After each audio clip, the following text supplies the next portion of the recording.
There are certain things about gun culture and being a true gun enthusiast, or gun nut, as some people like to call us, that only other fellow gun nuts can understand. There are certain things, certain driving forces, certain feelings that we have that only other people just like us can understand.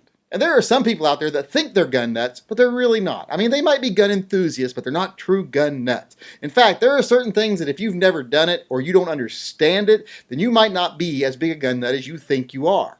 It's kind of like one of those lists that say, if you do this, you might be a blank. But instead, it's the opposite. It's if you've never done this or you don't understand this, then you might not be as big a gun nut as you may think you are.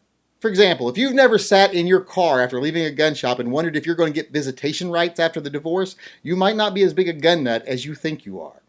If you wouldn't rather your wife see your browser history than look inside your safe, well, you might not be as crazy about firearms as you think.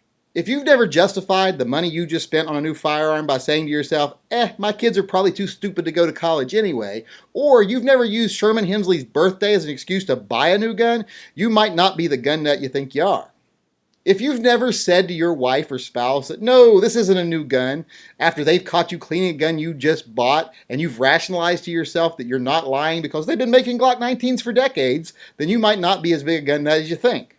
If your friends don't refuse to watch TV shows or movies that have gun themes with you because they get sick of you screaming at the screen, or you don't have more holsters than you do shoes, then you might not be the firearms fanatic that you think.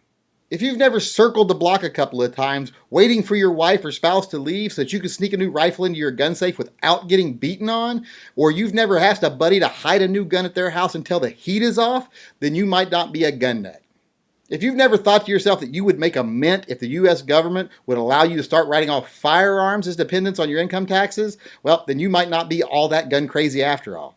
Now, I keep going on forever and ever here, but I don't want to do that. I want to hear what you have to say. I want to hear what your ideas are. So in the comment section below, answer the question. Just write out what you think, that you might not be as big a gun nut as you think you are if you never blank.